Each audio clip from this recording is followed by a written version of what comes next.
It's time for Security Now. Steve Gibson is here. Oh, boy, do we have a lot to talk about. Steve will answer some of your questions. We will talk about the latest from the CIA code dump, Vault 7. It's actually spreading now to actual Windows PCs. In fact, surprisingly, to a lot of Windows PCs. We'll talk about what to do to mitigate for that. And Steve has some explanations of the fingerprint saga that we started last week. It's all coming up next. Why don't you watch Security Now? Netcasts you love. From people you trust. This is Twit. Bandwidth for Security Now is provided by CacheFly at CACHEFLY.com.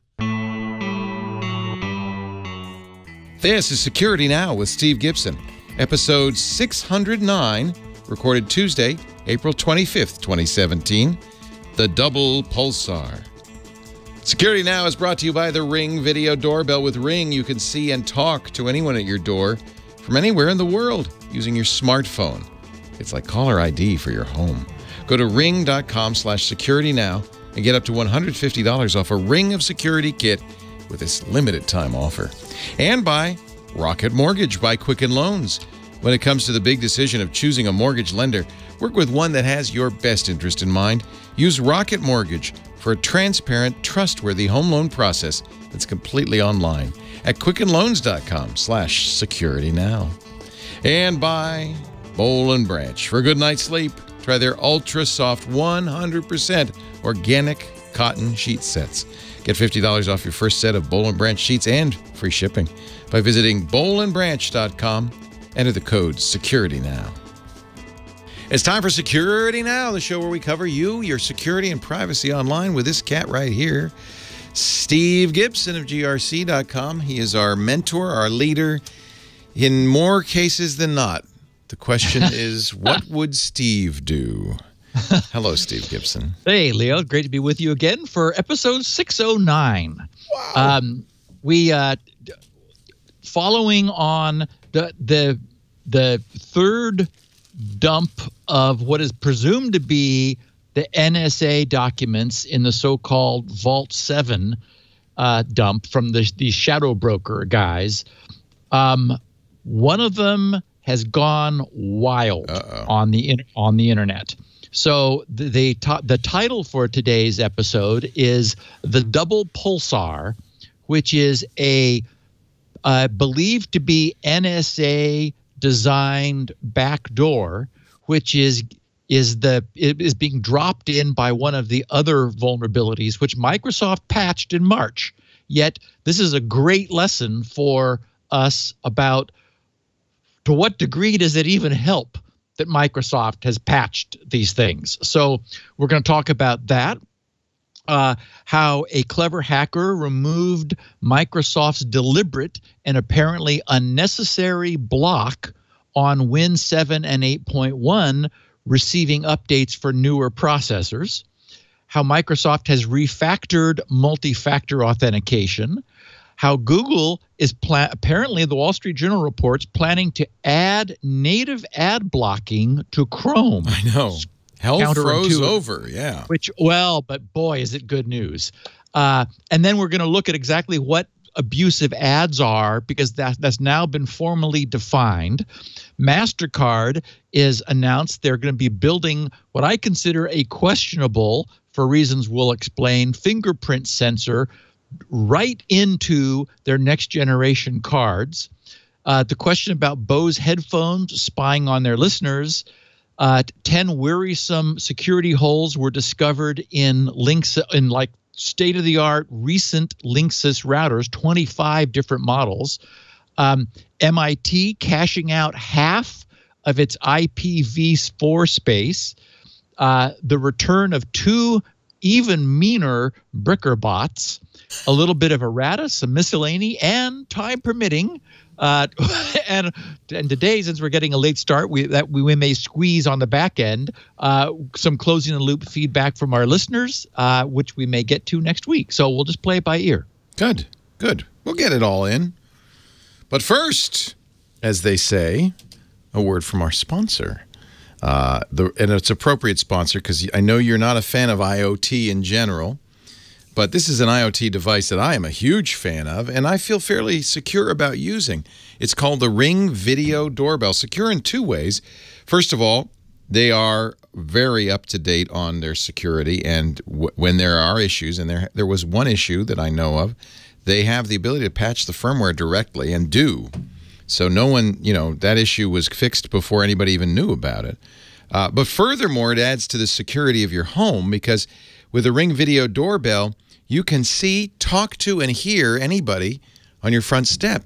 When they ring the doorbell, it rings on your phone no matter where you are in the world. Dong, dong, dong. You can answer it. They press a talk button as if you're at home. And I think a lot of people think you're at home, which is part of the security. People say, oh, yeah, I'm not going to break in here. I see you're home. I'll see you later. So that's a big part of the security. But also it's nice because it's got motion detection. So if somebody walks by, you can see that they're walking by, see who it is. And those videos are available online. That's a small additional fee to have those stored, I think, for, I can't remember, a month online. So I use it all the time to, like, when did the kids come home? Or when did the housekeepers come? Or, when did that package get delivered? Or to check the package, because they also have a live view capability. You can press the button and look at what's going on your porch right now. So it's a great thing if a UPS guy comes and you can say, yeah, leave it right there. I'm in the shower, but I'll come out, and can I sign for it tomorrow or whatever? Or just leave it right there. And then you can keep an eye on it for the rest of the day till you get home.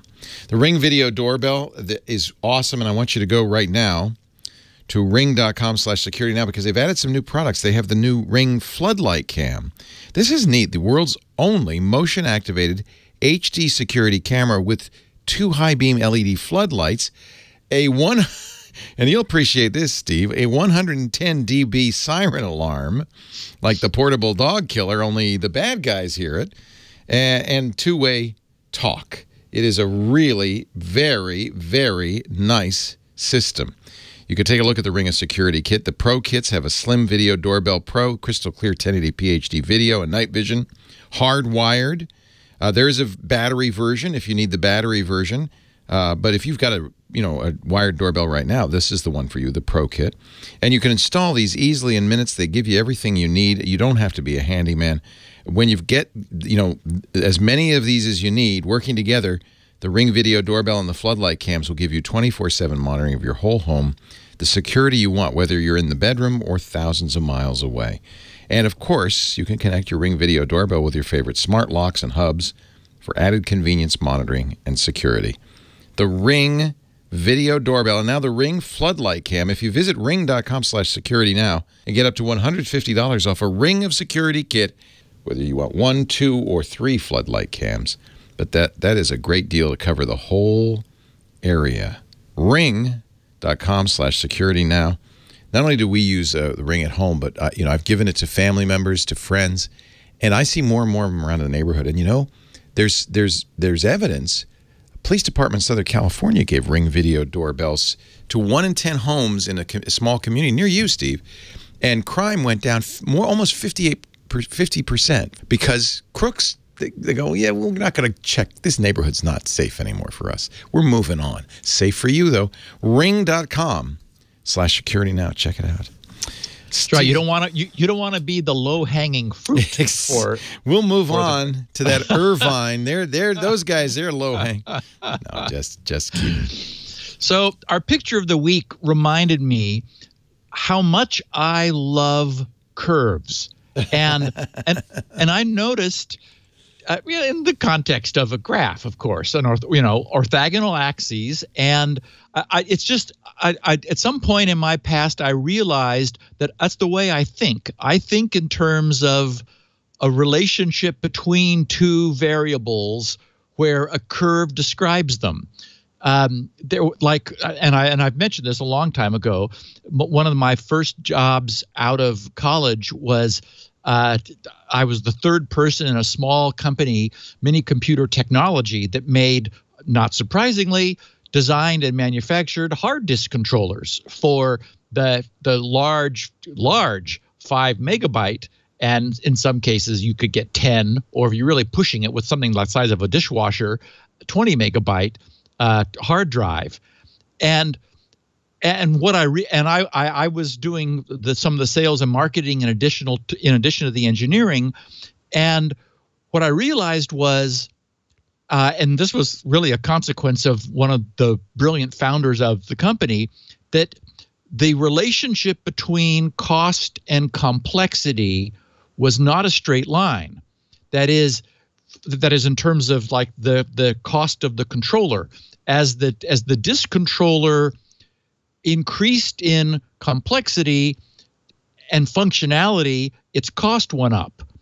And if it was a straight line, it didn't really matter where you were on the line, because you would always get the same amount of return for your investment.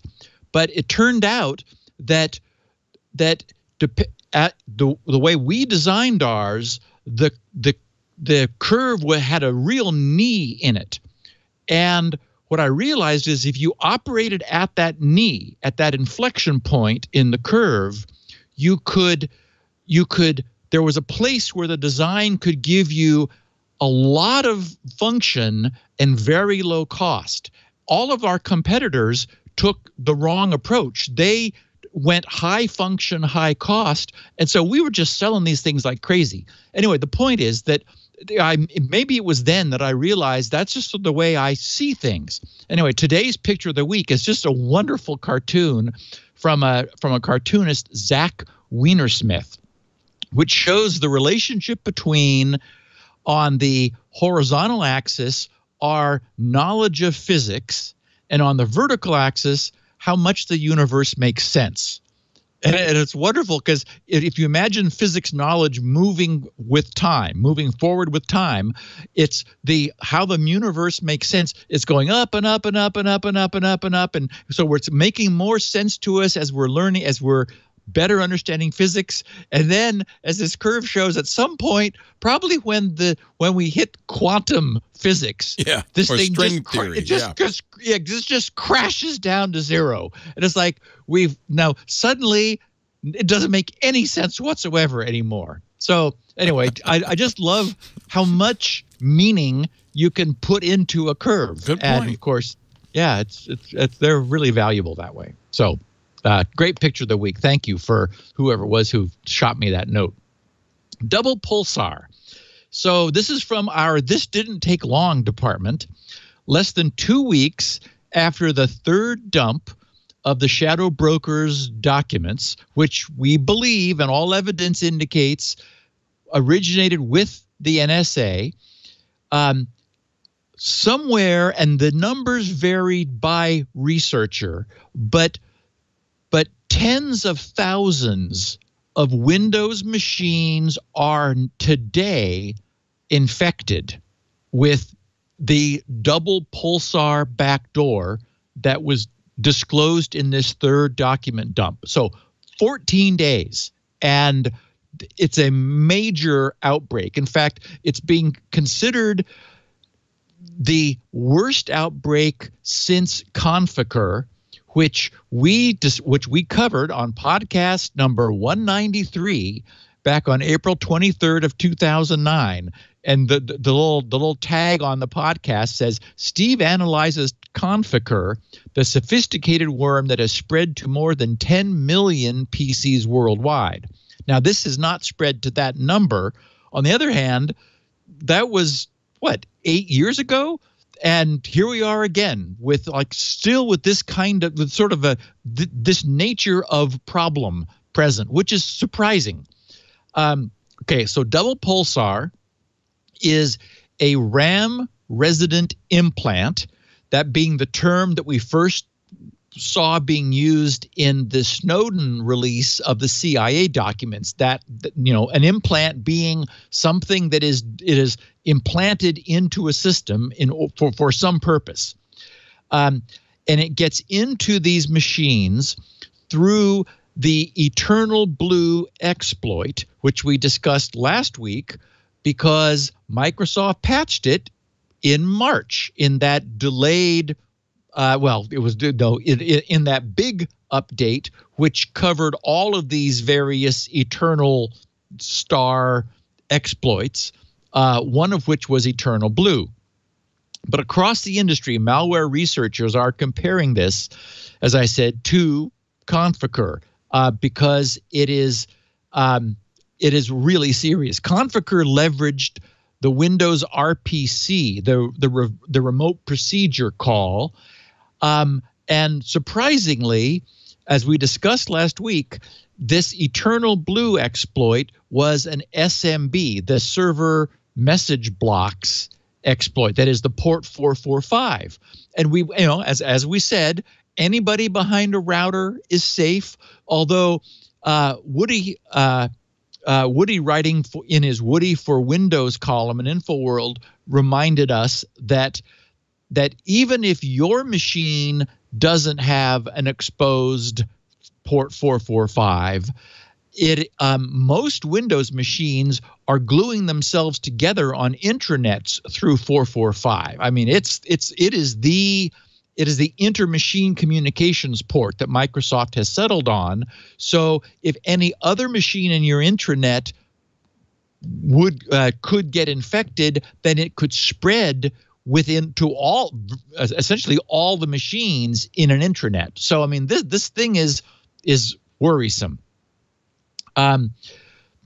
So there's no real consensus about how widespread this is, but more than 5 million Windows machines. Now, so listen to this: 5 million Windows machines currently have port 445 publicly exposed, which is astonishing to me. I would ask our listeners to send me a reason if they know. Well, especially since the chat room's saying that typically ISPs will block that port, right? Correct. ISPs are blocking it, and if you're behind a NAT router, it's blocked unless you open it for some reason. Exactly. So I can't.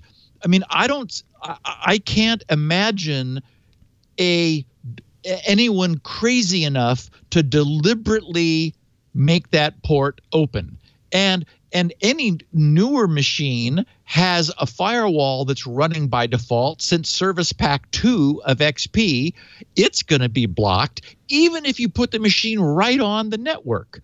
So, I mean, and any of the Windows servers, they'll deliberately open the ports they need for like 80 and 443 for HTTP and HTTPS and maybe FTP and so forth, but they're not going to open 445 unless you really want them to do that. So I'm stunned at the news that a mass scan of the internet in the last 2 weeks has shown more than 5 million. Actually, it's 5,561,708 machines, IPs answering TCP connections on port 445. That is kind of amazing. Jeez. It's just shocking. Now, there's got to be some explanation. I mean, there's something going on, I would think. They've got to be old. They have to be someone who just stuck them on an IP and without any concern, or maybe just like, oh look, our connectivity is hampered. Let's turn off the firewall. Right. Yeah, it's like Is there any? I mean, I wonder if there's some commercial service or gaming machine or, the thing is, there's so many Windows machines at 5 million.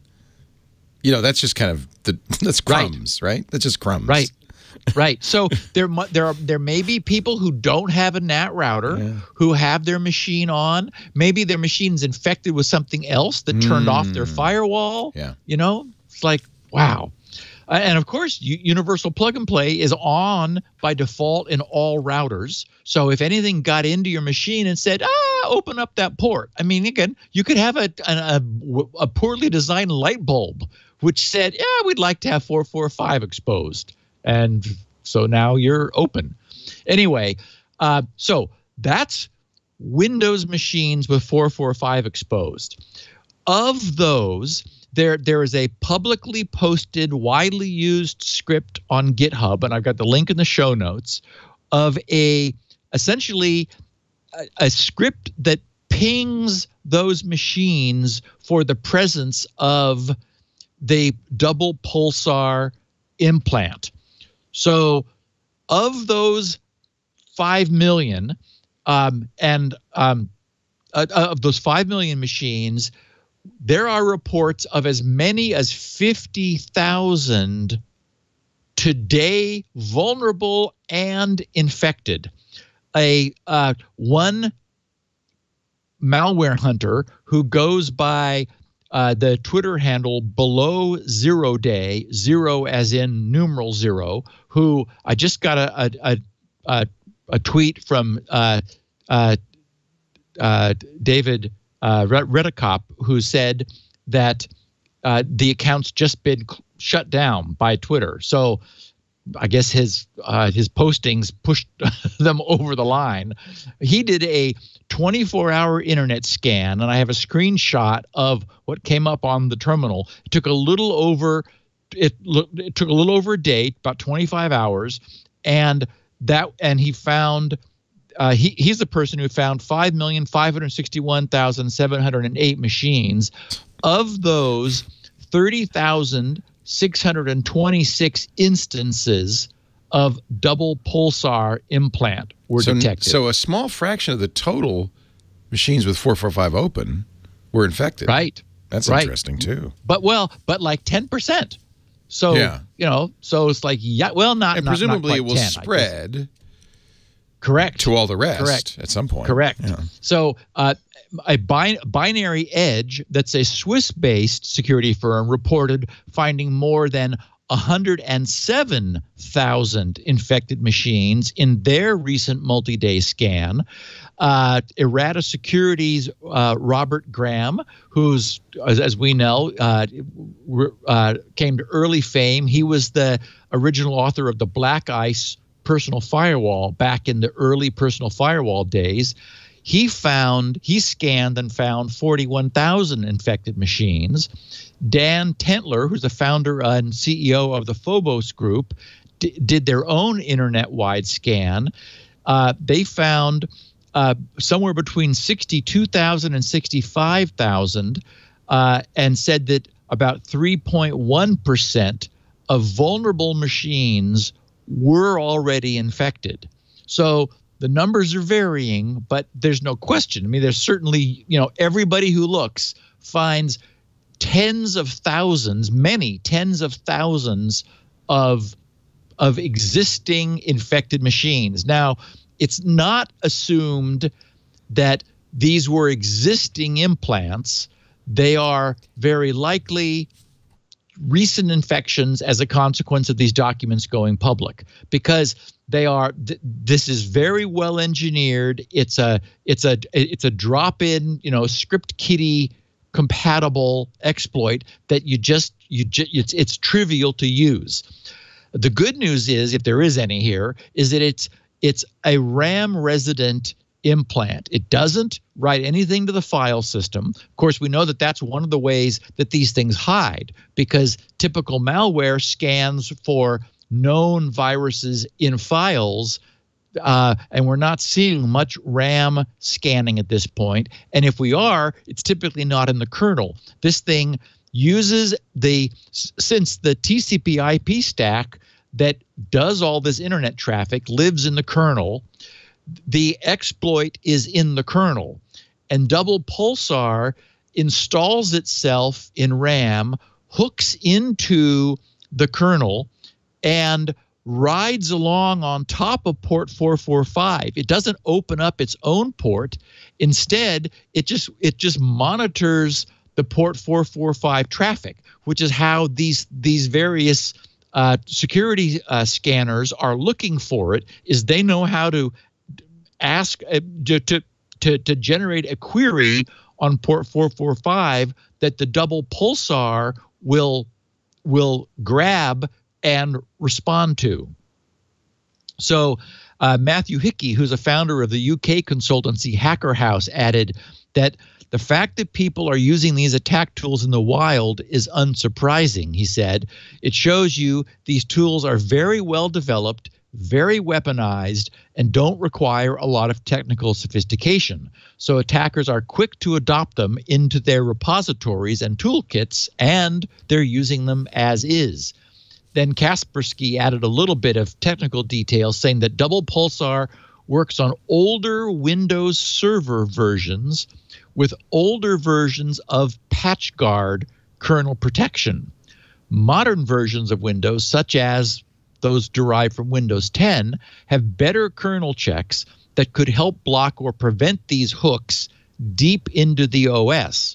Once Double Pulsar is on a compromised host, an attacker can drop additional malware or executables onto a machine, meaning that this bug will quickly move from the exclusive realm, and I would argue it already has, from the exclusive realm of nation-state hackers to cyber criminals.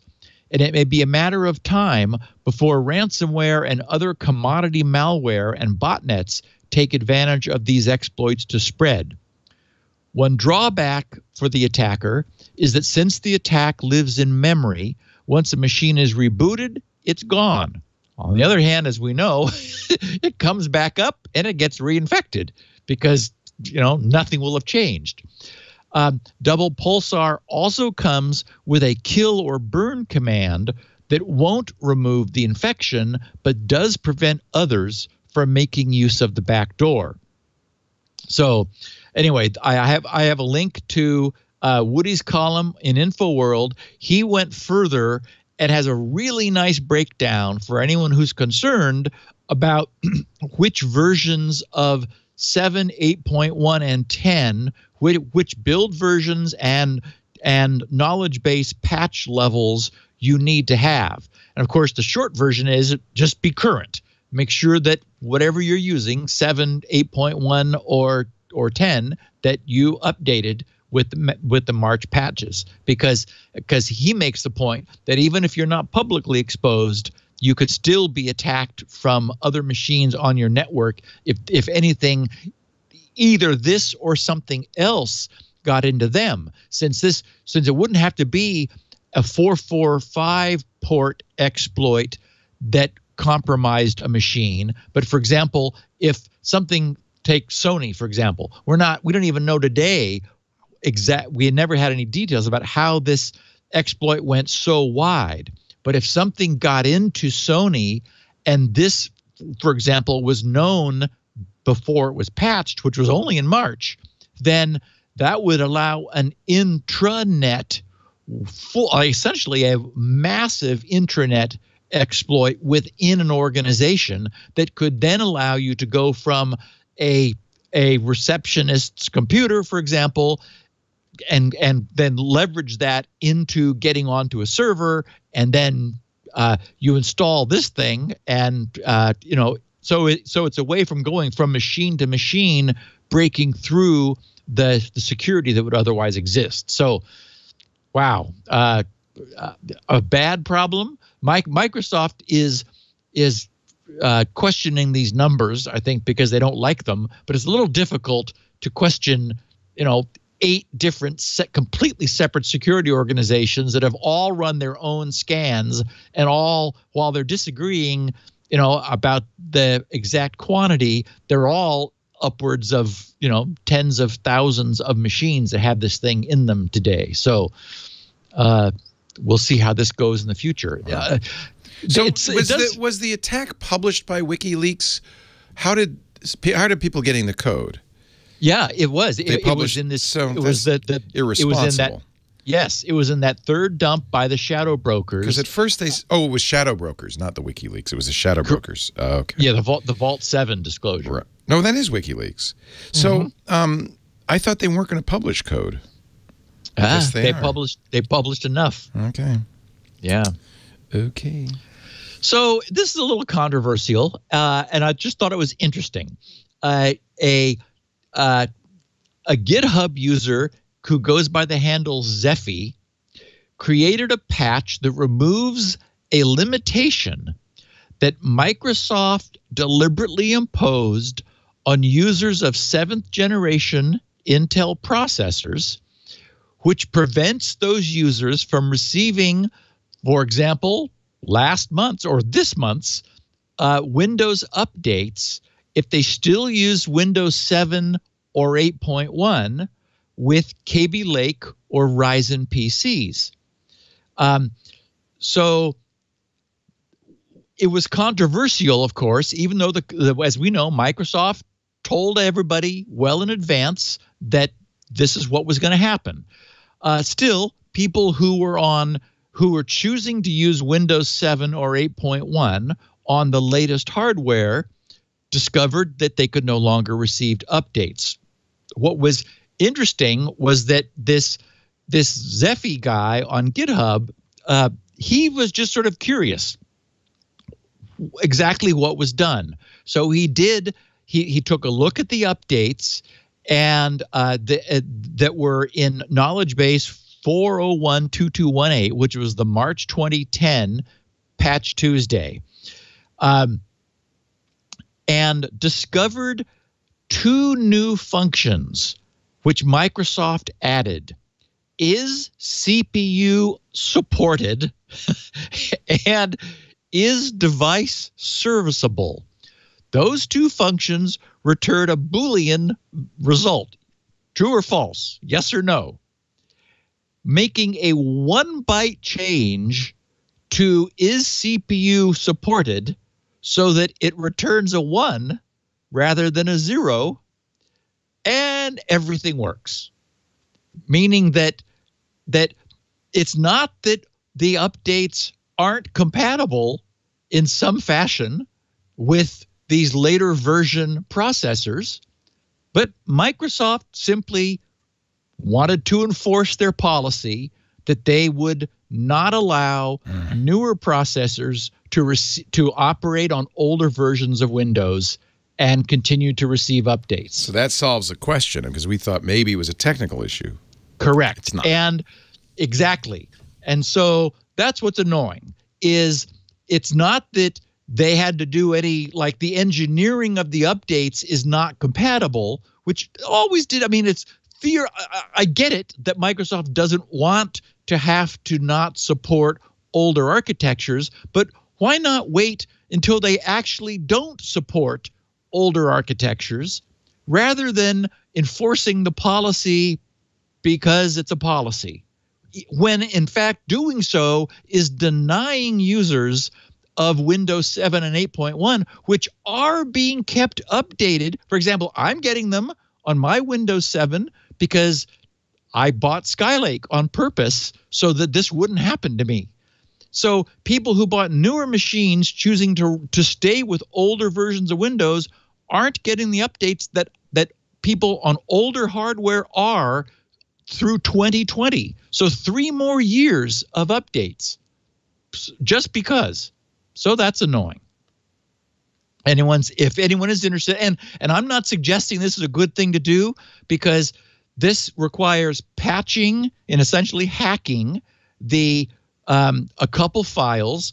All the information is on GitHub. I have all the links in the show notes. If somebody is in this position, it's well vetted, it works, but it does mean that every time Microsoft, like every month, Microsoft will probably refresh this, and I wouldn't be surprised if it doesn't work in a month or two. Microsoft will decide, okay, we're just not going to make it as easy to do. But, the cat's out of the bag. We now know that they just added a test. It tests the CPU ID. Is this CPU 7th generation or not? And or later. And if it is, it says CPU not supported. Not for any good reason, except because they said that's what they were going to do. And what's annoying is in the process, they're denying people updates for security, which they're saying are important, which people could otherwise have. A lot of our listeners were wondering about this Microsoft Authenticator change, which was announced last week. And I called it Microsoft Refactoring Multifactor. As a result of this announcement, a Microsoft Windows account may now be registered with the Microsoft Authenticator app, which is available for iOS and Android, and interestingly, not for Windows Phone. After which, the app will receive a Windows logon confirmation prompt. So you unlock your mobile device, acknowledge the request, and you're logged in. So the question has been, is this multi-factor? And Microsoft says yes, because they think that phrase is the holy grail, like being multi-factor is automatically more secure. I would say no, it's not multi-factor, since multi-factor means multiple secret factors. And since your username is not a secret, you had been previously relying on your password as a single factor secret. So when you add, for example, your username, and remember, username is often your email address, which we know is not secret. So when you add, for example, a time-based 6-digit one-time token, that's another secret that's making it multi-factor. What Microsoft has done is saying you don't need your password. If you register your Windows account, you log in with your name just to say this is who I am, and then your phone will ping and go, are you logging in? And so you say yes, and then you're good to go. But it is something you know and something you have. No, it's one factor. And so something you know is your username, admittedly not very. That's not a secret. So that's not a factor. You had to use, by the way, to work on your phone, you had to use your password to activate it on your phone. Or fingerprint, which, your spouse might be able to. No, not just your fingerprint. It won't do it the first time unless you use your password. When you install the app, you have to log in fully to your Microsoft account. Okay. So you log into your Microsoft account on your phone, right? And then you can lock that with a fingerprint from now on. So you log on the computer. I mean, you did it all on the phone originally. So here's my point.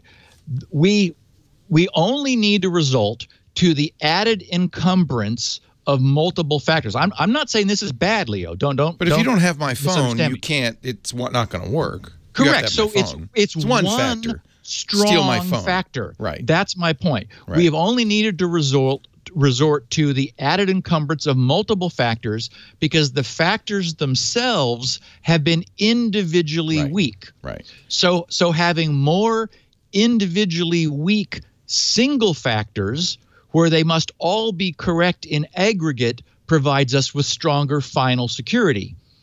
And so So Google and Duo and others do this, but you log on your computer with your name and password, and then it fires up the acceptance on your phone. So you would call that true two-factor. Correct. Okay. Because you the attacker would have to provide multiple secrets things. Yeah. And of course I'm all for the idea of a single strong factor because that's the entire basis of Squirrel. Squirrel is a single factor, but extremely secure solution.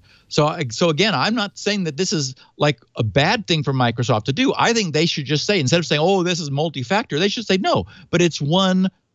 And I understand they can't explain this to everybody, but we can to our audience. If you have one really strong factor, that's good enough.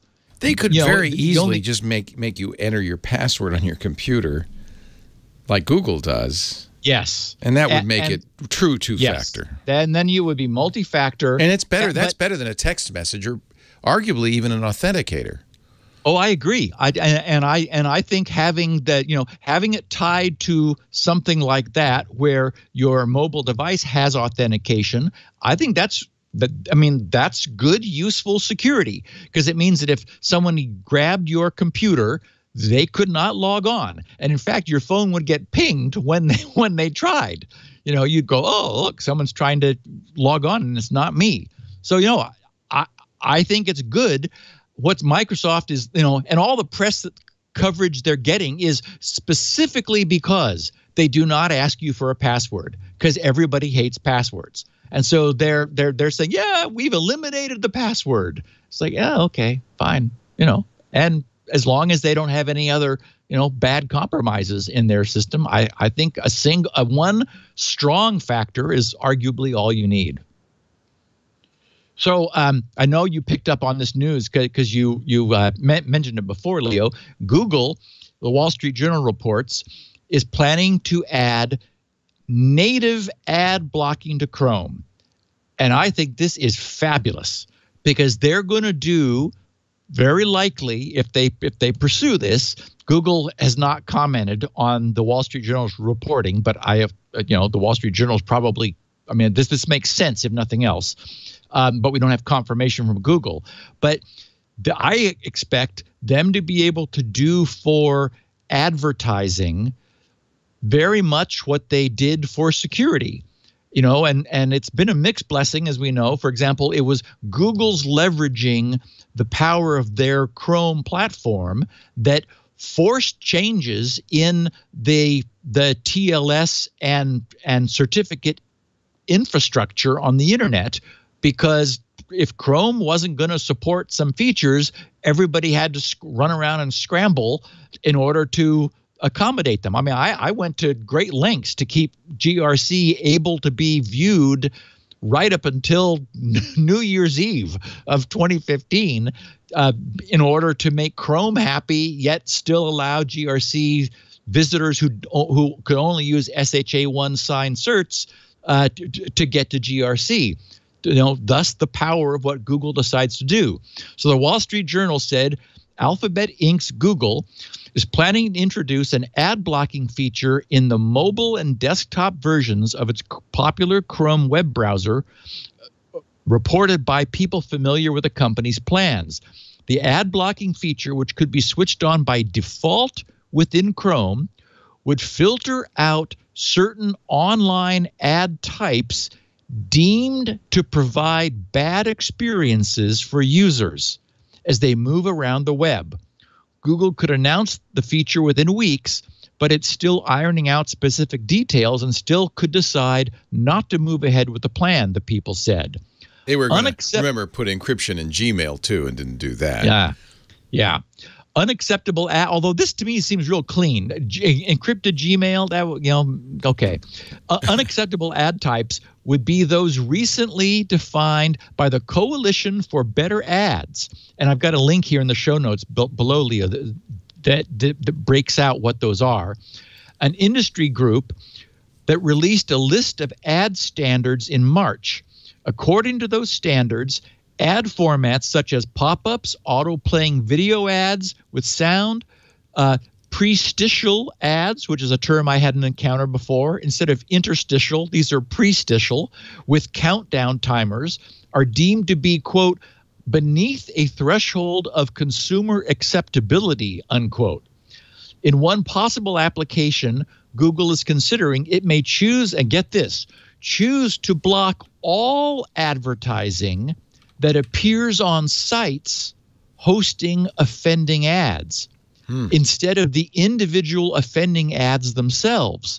In other words, site owners may be required to ensure all of their ads meet the standards or could see all advertising across their sites blocked in Chrome. Ooh, that's awesome. Of course, no Google ads violate these standards. Correct.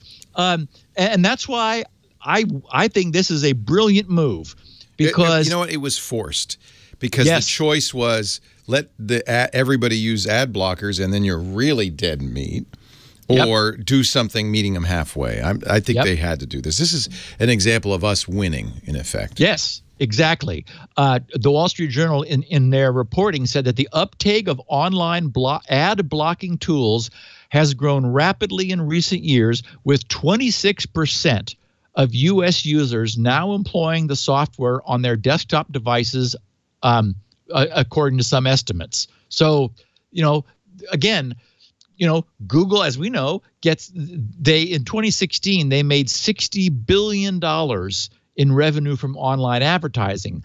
They're seeing that threatened because users are responding to obnoxious. I've listened to you so many times, annoyed by self-starting videos playing. Like when you're trying to do a podcast and something's there making all the noise. time. Yeah, it's really annoying. So I just say bravo to Google for this. So on the desktop, they're saying that pop-up ads, auto-playing video ads with sound, prestitial ads with a countdown, and large sticky ads would be banned. All of those also on mobile, plus mobile ads. If a site has an advertising density higher than 30%, if the animated ads are flashing to grab your attention, if they are positional ads with a countdown, or full screen rollover ads, those additional 4 categories would be banned on mobile.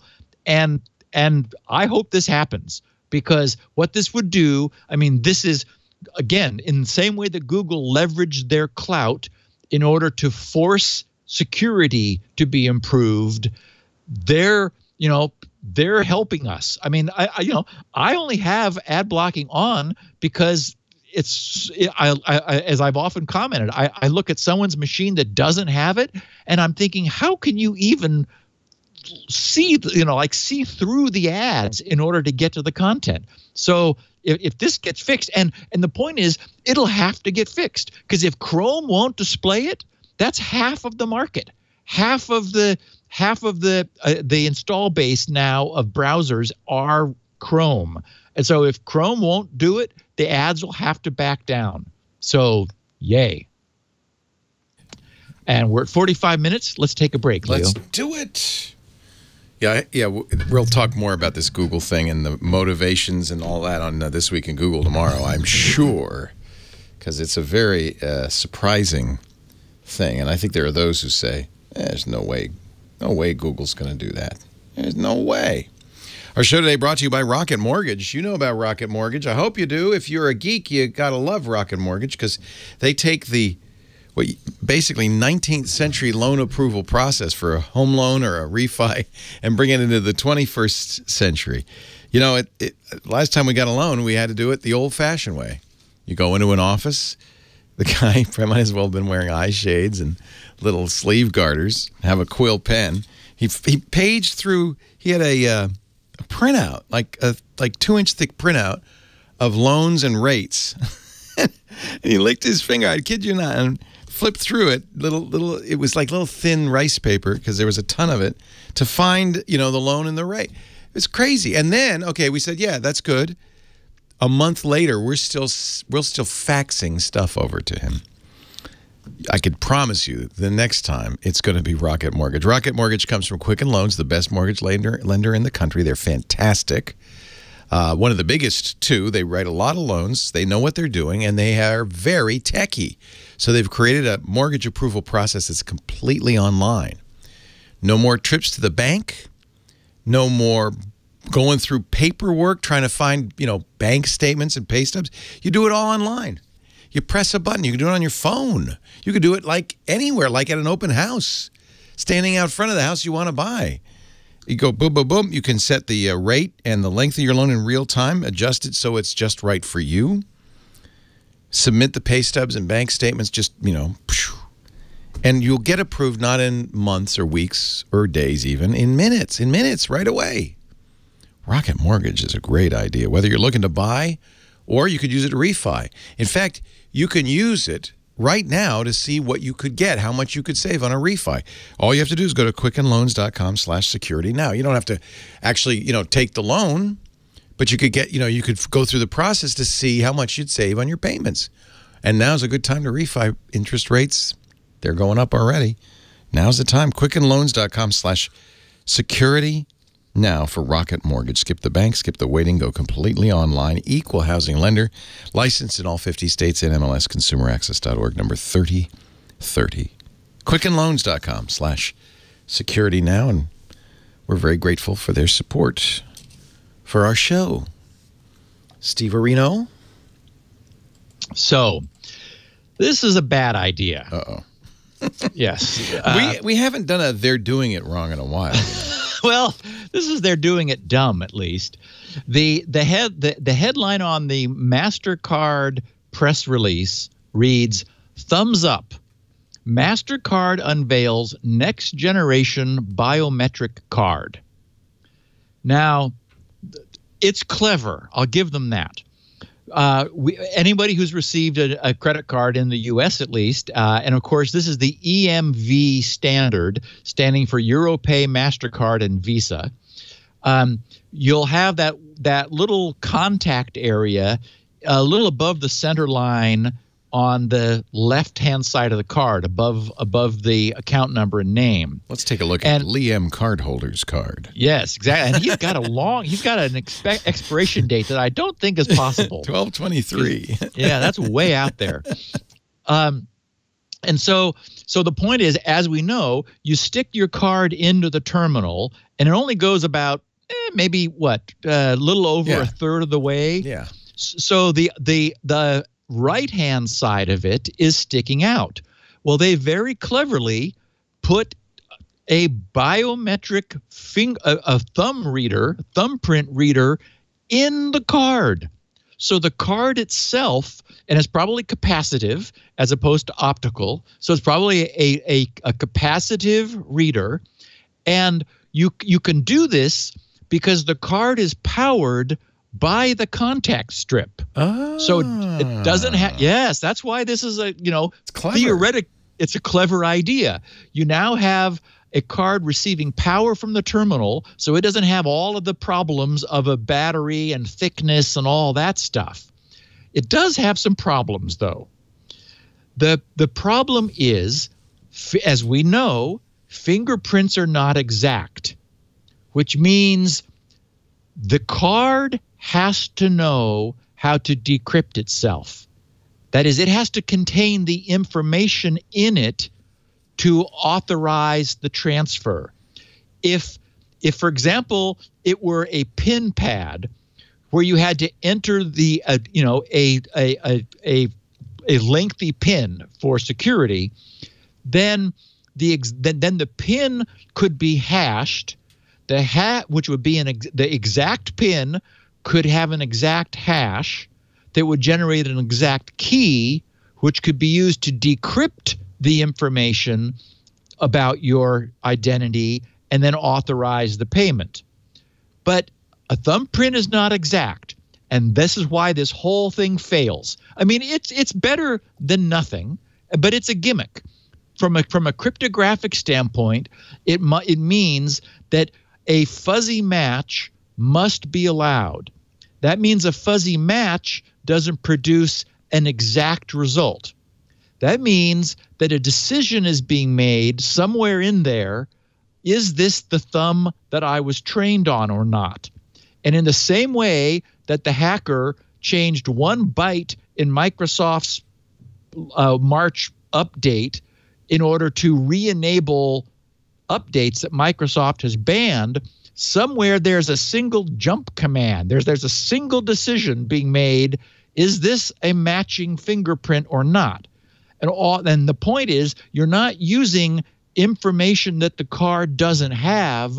You're just saying, yeah, that looks like a thumb I recognize. Well, that means a hacker can hack that in order to unlock the card. So it's better than nothing, but if we look at the technology that had to be employed, it doesn't mean that this is cryptographically secure. And of course, you have to wonder then also how you can hand this to a restaurant server and have him or her, run your charge. Because, unless you're going to follow them into the back. But by itself, that makes it more secure, right? He can't do anything without you. Exactly. In Europe, what happens is they don't bring it in the back. They bring a little reader to your table because you have to do the chip and you insert it. And then enter a PIN because they do chip and PIN, which we don't do. So you're saying a PIN would be better than this fingerprint. Well, we know that pins have been bypassed through a different technology because you enter the pin into the terminal, not into the card. So what I'm saying is if you entered and unfortunately the pin is just compared with the pin that's in the card instead of the pin being used to decrypt information in the card. So a pin is just as bad. Yes, the pin is just as bad, and this is no better, unfortunately. Yeah. All right. It seems better. Oh, I know. And that's the the point. Is that security through obscurity, but it doesn't, it because in fact the fingerprint doesn't give you a precise like password equivalent. It's just a gimmick. And this is why Apple Pay and Android Pay are still the best way. Right. Most secure way. You're not giving any information to the merchant. You're just giving them a token. You have to use a fingerprint reader on your device to verify that it's you, and those are much better. It's been solved, frankly. Yep. So the headlines all over the place. You got to explain this because I didn't even read the article thinking, well, I don't understand how that would work. Yeah, and it doesn't, Leo. Oh, good. Thank God. Yeah, even Consumer Reports, that is otherwise a trustworthy organization, I mean, I think in general, but maybe that security and technology is a little tricky. Or, again, we know that oftentimes people who write the articles don't put the headlines on them. That's right. I had the problem when for the 8 years I was writing the Tech Talk column. Sometimes that I would just cringe when I looked at the headline. It's like, oh, no, that's not what I said. But, they do it because they want to get readers. Right. So the headline is, some Bose wireless headphones track and share what you listen to, lawsuit says. So, no. It turns out that it is an optional Bose Connect app which users of headphones which support it, and there's like, I don't know, I was going to put them in the show notes, but I thought, okay, I'm not going to read all of those for everybody. It's just, if you have them, it.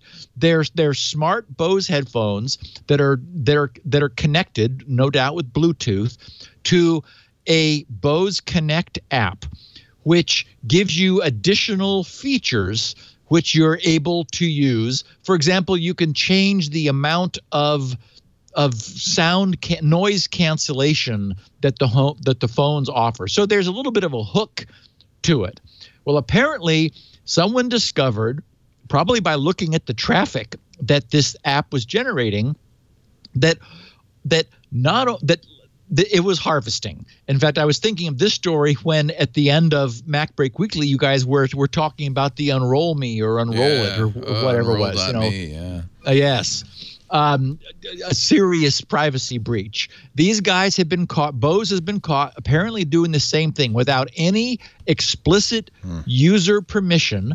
They are going way beyond, because it's not a media player app. It's just there to interface with your headphones, but they are sending back everything you listen to, all of the media that you play with these headphones, and essentially everything you do with them, continuously recording the contents of the electronic communications that users send to their Bose wireless products from their smartphones, including the names of the music and audio tracks they select to play, along with the corresponding artist and album information, together with Bose wireless products, the product's serial number. So anyway, this has resulted in a class action suit about collecting all customer data without permission, which is the plaintiffs allege is in violation of the Federal Wiretap Act to do this. The complaint says no party to the electronic communications alleged herein consented to Bose's collection, interception, use, or disclosure of the contents of the electronic communications. And the attorney representing the plaintiff said, this case shows the new world we are all living in.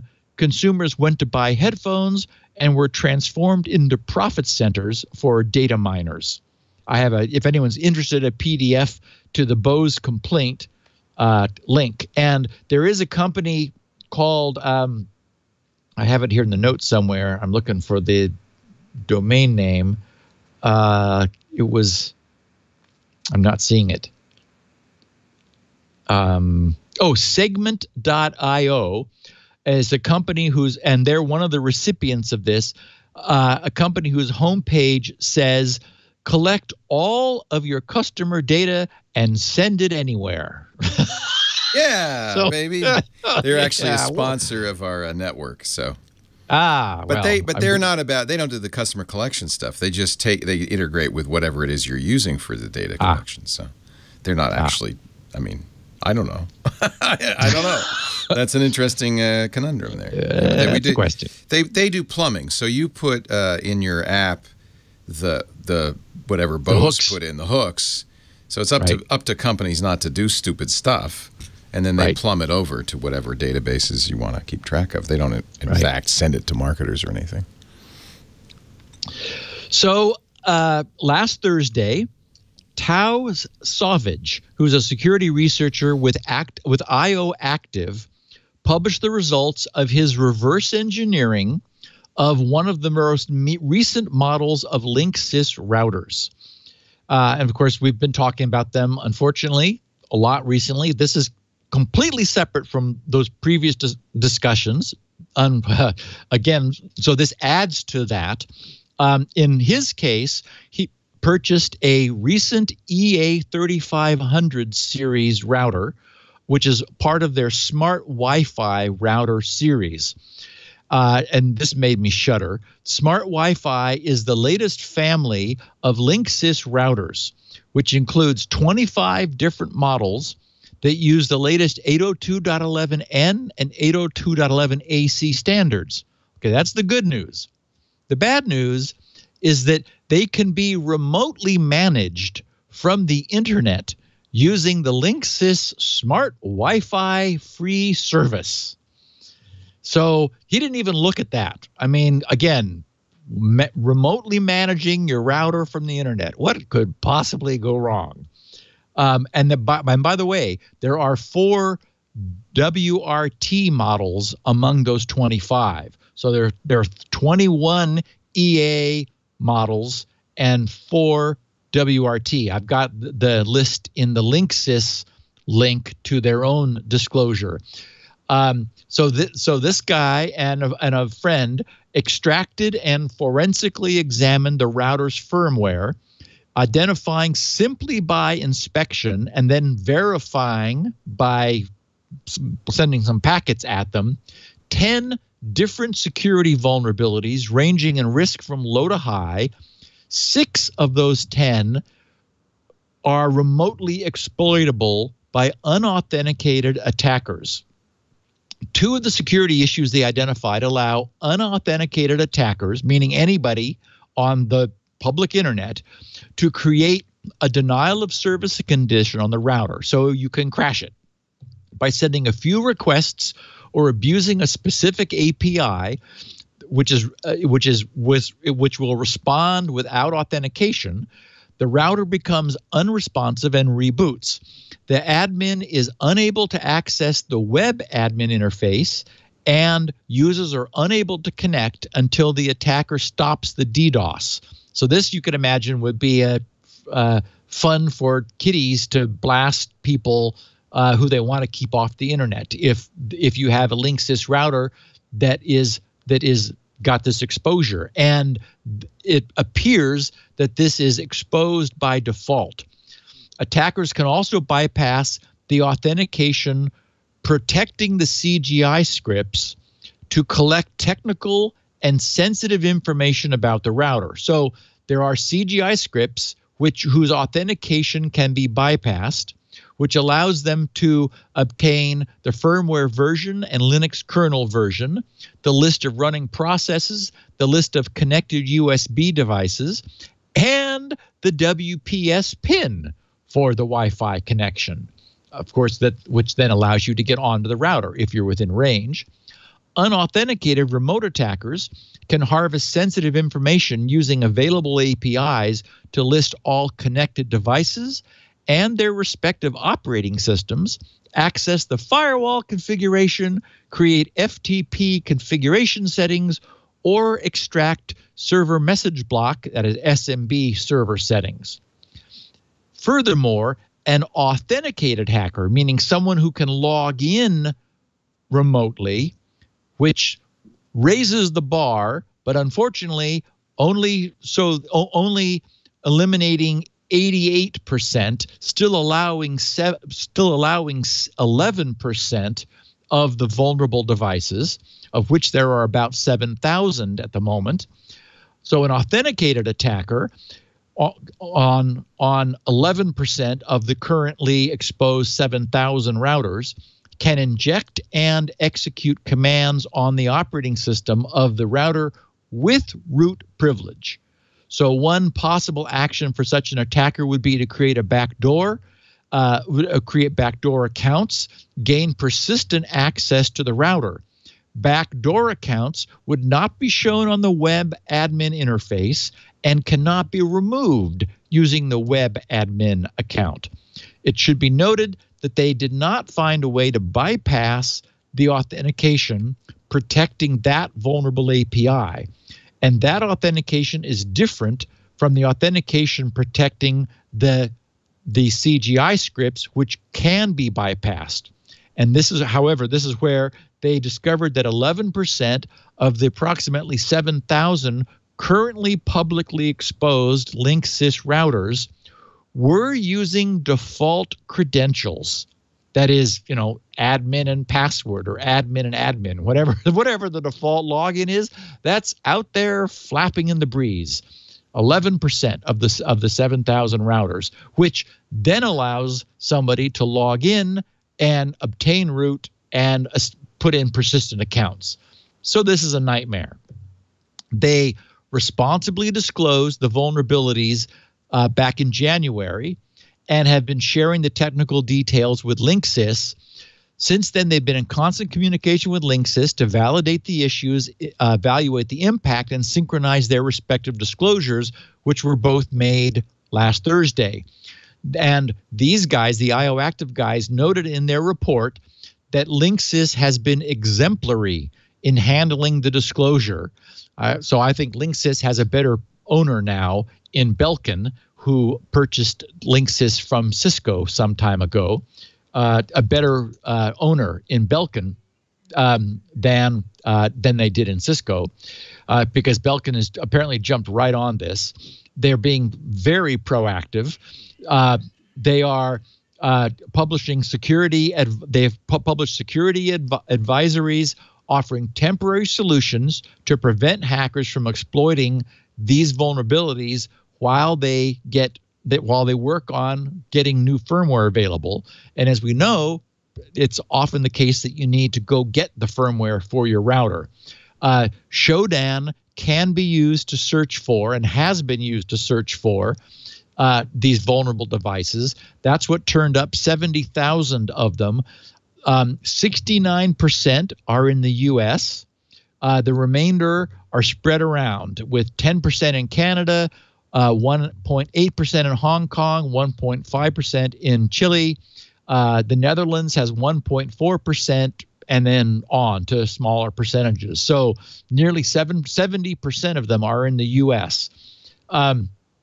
I've got links to the Linksys note with a list of all the vulnerable versions. If you happen to have an EA series or a late model WRT, it's not the older, very popular WRT 54 or whatever they were. They're all more recent routers that have the smart Wi-Fi stuff.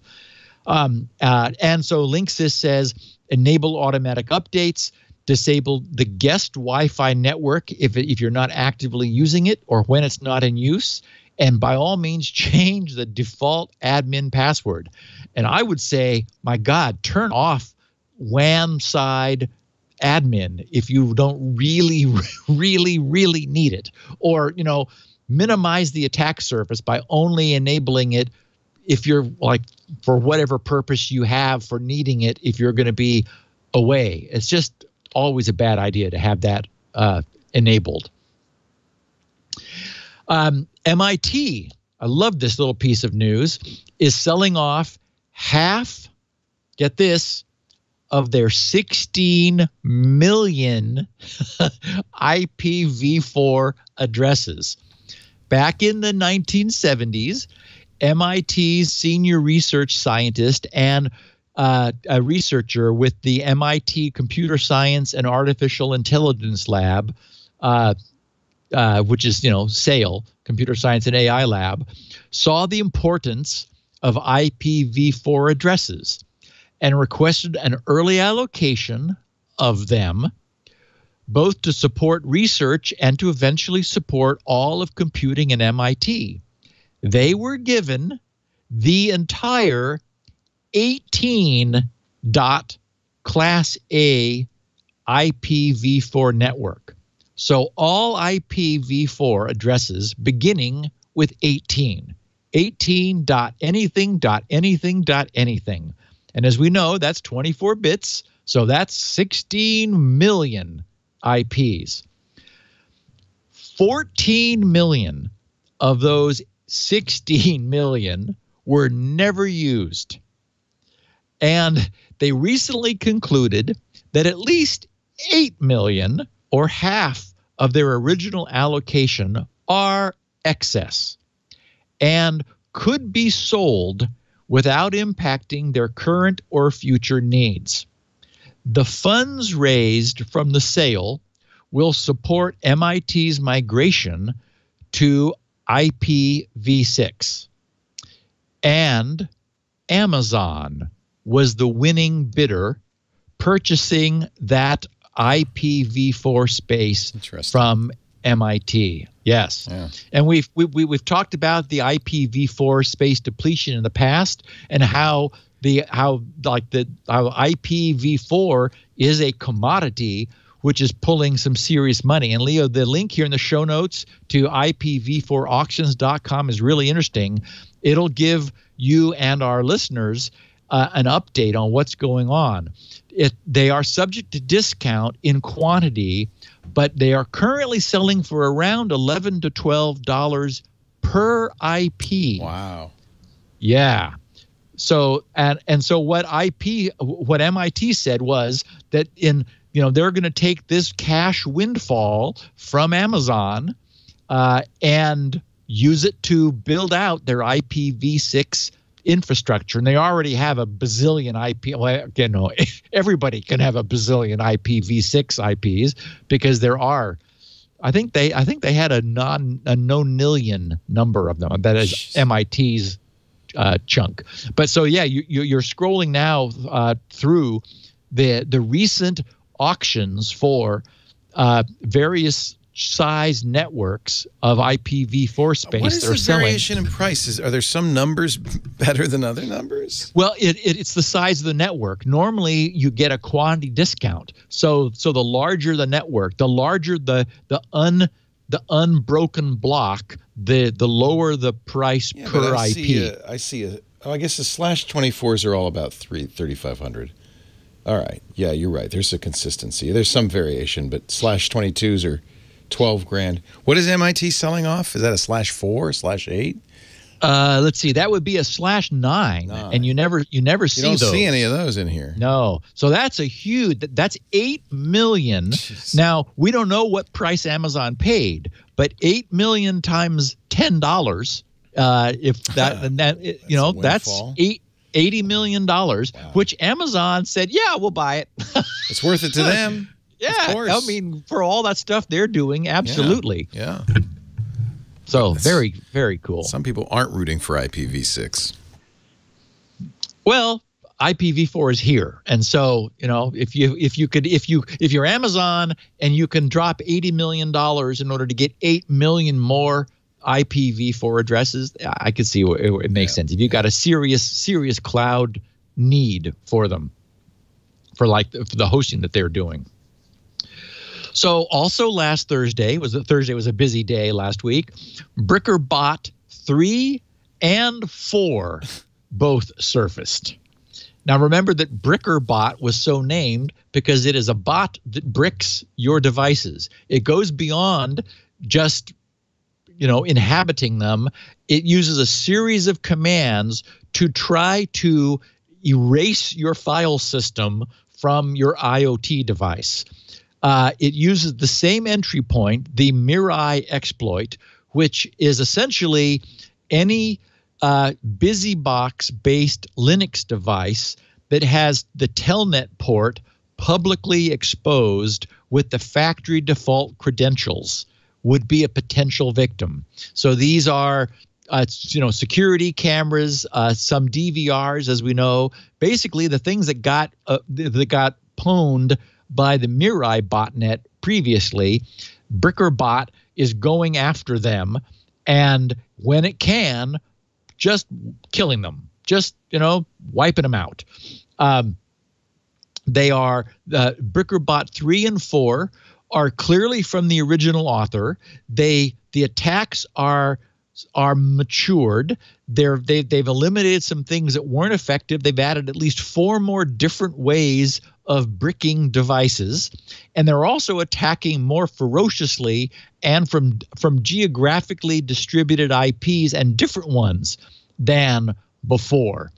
And the industry has heard from the author.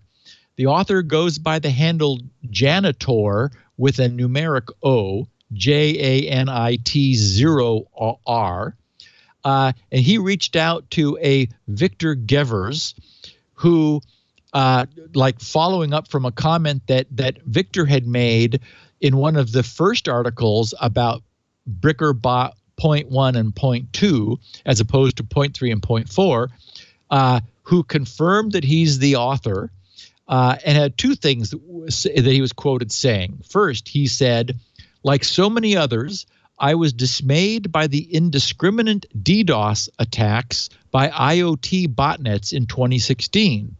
I thought for sure that the large attacks would force the industry to finally get its act together." Okay, we're talking light bulbs, people.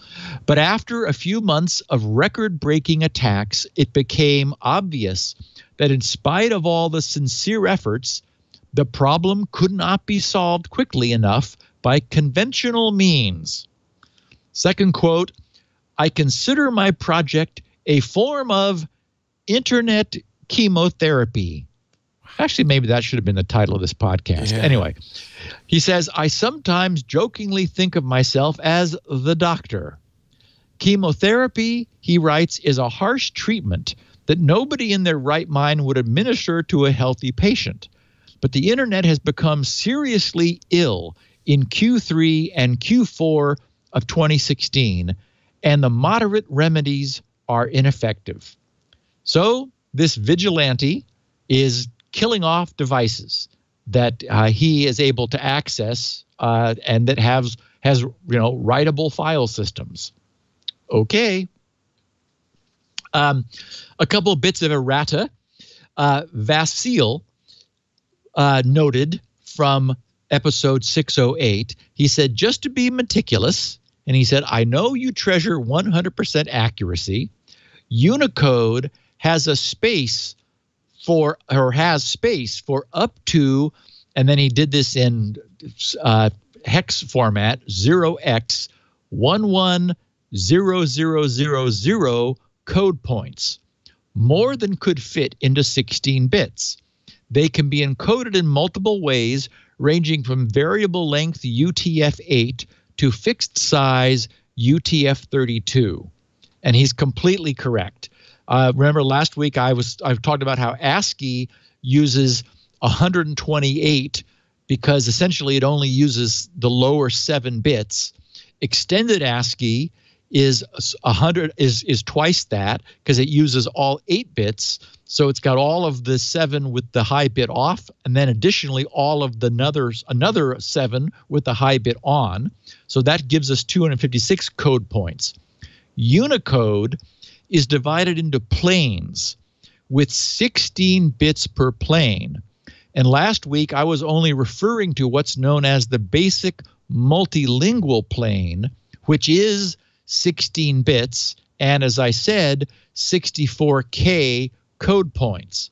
But, and Vasil is right, there are also up to 16 additional supplemental planes, each having an additional 64K code points, for a grand maximum total of 17 64K planes, totaling 1,114,112 code points, which is arguably why you could accommodate pretty much every emoji that you ever needed to without worrying. I mean, and even with different skin colors, which we're now seeing. So thank you for, I'm glad to have the correction, and to note that I was just talking about the basic multilingual plane, which is 16 bits, but as he notes, yes, and there are 16 more of those. So we're not going to run out of space in Unicode. And, in fact, I'm well versed in this because the GRC Squirrel client is, as everyone will remember, explicitly multilingual, and I'm using UTF-8 encoding in order to be able to handle any character set that should come along. Also, Rick, who tweeted as rpodrick, said, at SGGRC, just a note regarding the apparent fix in Chrome 59 for Punycode that we discussed last week. He said 59 is the dev version, 57 is current stable, with 59 due by June 6th. Now, this is a puzzle to me because everyone was saying that Chrome was broken, and my Chrome is fixed, and I'm back on 49. So I don't know if it got fixed earlier, if maybe Google pushed out a fix just for this. But I did put links for everyone to be able to verify specifically that the tweak, if they're using Firefox, where you turn off the puny code recognition and it will show you the raw true domain name in the URL. I put that there so people could verify that was working for them. You might want to check Chrome. I just assumed it was fixed for everyone. So I don't understand why everyone, like that morning of last Tuesday, apparently it was being fixed. So maybe Google just pushed out a fix across the board in order to fix it. I didn't, track down the details to determine that. Apparently there were patches pushed out. Yes, good. Yeah. 2 bits of miscellany. Elhef, E-L-H-E-F-F-E, said, not sure if I should thank you or be mad. Frontier Saga is sucking my productivity away. And so I replied to him, I said, yeah, tell me about it. I've finished all 19 books in print, and if anything, the second series starts off even better than the first. Book number 3 of the second series I wrote is unbelievably good, worth reading everything up to there just for the setup. I mean, I'd have to say, book 18, oh my Lord. Book 18. It is, how many thousands of pages is this? I mean, it would be thousands because they're all like 350, 250 to 350 pages. They vary a little bit, but and then he replied to my response saying, I'm halfway through book 6, had to tear myself away to work on cleaning the garage. You weren't kidding about it being nonstop action. Thanks for everything you do. Keep the recommendations coming. And I wanted to cite this one. I've had a lot of people come back and say, okay, I'm not getting anything done any longer. Okay, and finally, just a bit of fun. This is a less than 2 minute long YouTube video.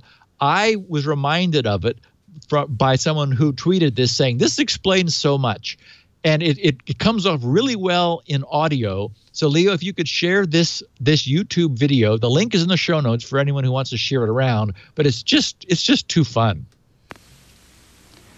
For a number of years now, work has been proceeding in order to bring perfection to the crudely conceived idea of a transmission that would not only supply inverse reactive current for use in unilateral phase detractors, but would also be capable of automatically synchronizing cardinal gram meters.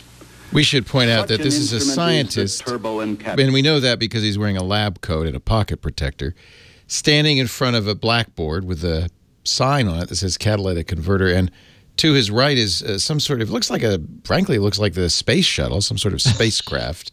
Sort of a schematic of a transmission. Yes, yeah. We'll continue. Tabulator.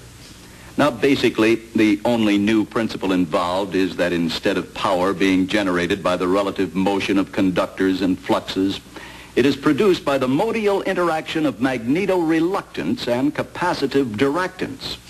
The original machine had a base plate of prefamulated amulite surmounted by a malleable logarithmic casing in such a way that the two spurving bearings were in a direct line with a panometric fam.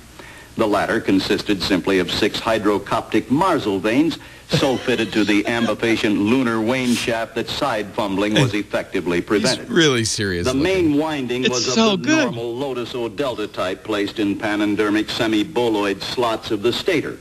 Every 7th conductor being connected by a non-reversible tremie pipe to the differential girdle spring on the up end of the grammars. The turbo-encabulator has now reached a high level of development, and it's being successfully used in the operation of nofertrunnions. Moreover, whenever a fluorescent score motion is required, it may also be employed in conjunction with a drawn reciprocation dingle arm to reduce sinusoidal repleneration. It's not cheap, but I'm sure the government will buy it. $750 million. Oh, that is hysterical. That is great. What is the What's the story? Had you not encountered that before? Never seen that before. That's classic. It's very rare that I'm able to show you something that you haven't seen before. Classic double talk. You know. Oh God, and in his white lab coat, and he's deadly serious. And anyway, it's just. And anybody in a lab coat is probably pretty sophisticated. Yeah. Don't try that at home. Wow. Anyway, I just wanted to share that with our listeners. Anyone who hasn't encountered it, it's just wonderful.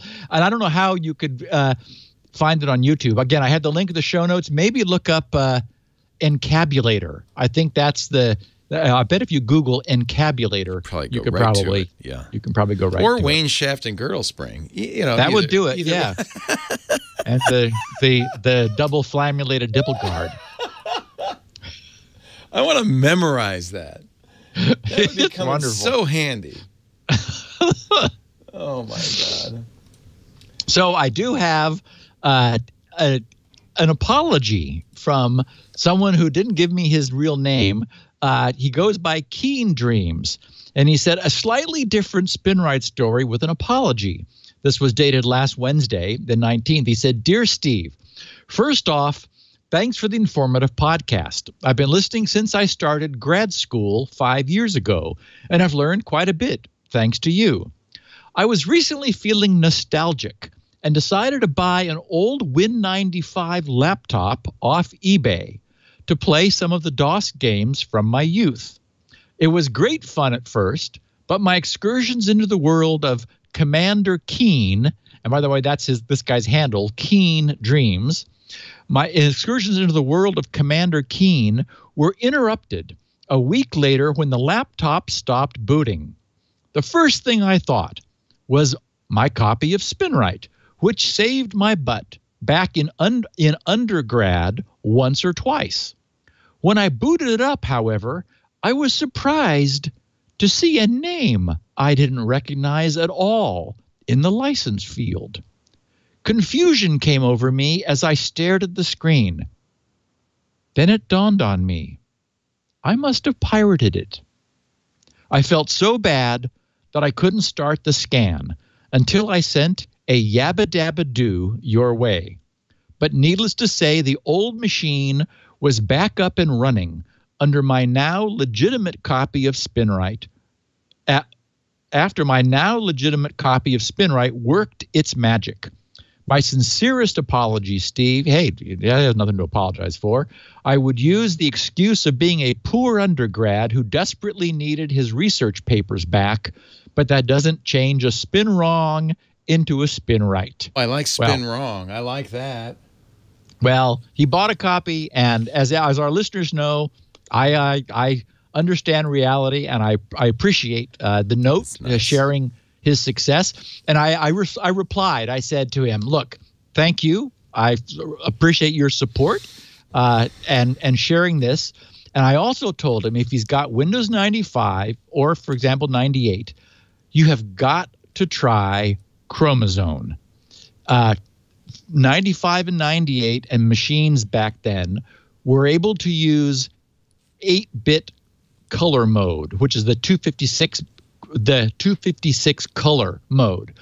Chromosome was a product that I wrote using the turbo encabulator. I might add. Yeah, exactly.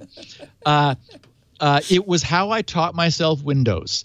As we know, I always say, if you want to learn a language, find a problem to solve in that language. So I wanted to learn how to program Windows. So Chromosome is in many ways my masterpiece of Windows programming.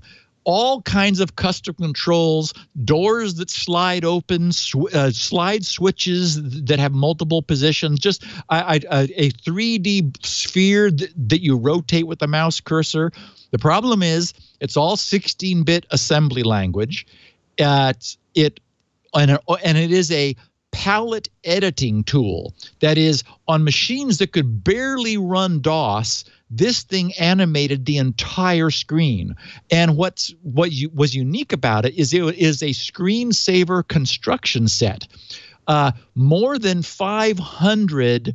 Back then we had a BBS, and so we were publishing the screensaver creations of Chromosome customers at the time.